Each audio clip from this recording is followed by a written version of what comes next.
8 വർഷം നടിപീഡന കേസുമായി ബന്ധപ്പെട്ട് ഒന്നാം പ്രതിയായ പൾസർ സുനി വിവിധ ജയിലുകളിൽ കിടന്നു. ഒടുവിൽ ജാമ്യം തേടി പുറത്തു വന്നിരിക്കുകയാണ്.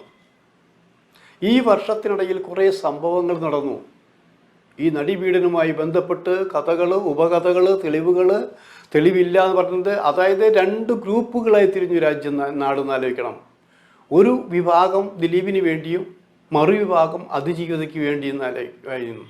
അത് സിനിമക്കാർ, നാട്ടുകാർ, സിനിമ കാണുന്നത് എല്ലാവരുമുണ്ട്.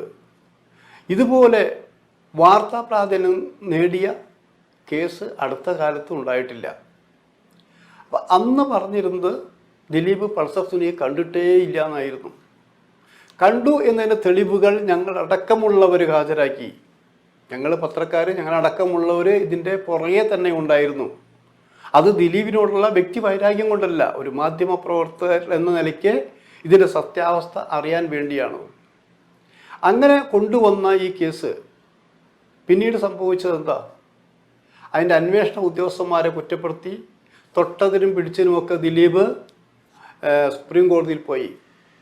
ഇപ്പോൾ പുറത്ത് ഇറങ്ങിയിരിക്കുകയാണ് പൾസർ സുനി. അപ്പോൾ റിപ്പോർട്ടർ ചാനലിന്, അല്ലെങ്കിൽ അവർ എടുത്ത ഇൻ്റർവ്യൂ എന്ന് പറയാൻ പറ്റില്ല, അവരൊരു ഒളിക്യാമറയിലെടുത്ത ദൃശ്യങ്ങളും സംഭാഷണങ്ങളും ഇപ്പോൾ പുറത്തു വിട്ടിരിക്കുകയാണ്. അതിൽ പൾസർ സുനി പറഞ്ഞിരിക്കുകയാണത് 1.5 കോടി രൂപയ്ക്കാണ് ദിലീപ് ഒരു കൊട്ടേഷൻ ഉറപ്പിച്ചത്. അതിൽ ഇനിയും 80 ലക്ഷം രൂപ കിട്ടാനുണ്ട്. കിട്ടിയ തുക പലപ്പോഴായി വാങ്ങിയതാണ് എന്ന് വളരെ വ്യക്തമായിട്ട് ഇപ്പോൾ പറഞ്ഞു കഴിഞ്ഞിരിക്കുന്നു. ഇത് പൾസർ സുനി പറയുന്നതിന് മുമ്പ് നമ്മളൊക്കെ പറഞ്ഞിട്ടുള്ള കാര്യങ്ങളാണത്.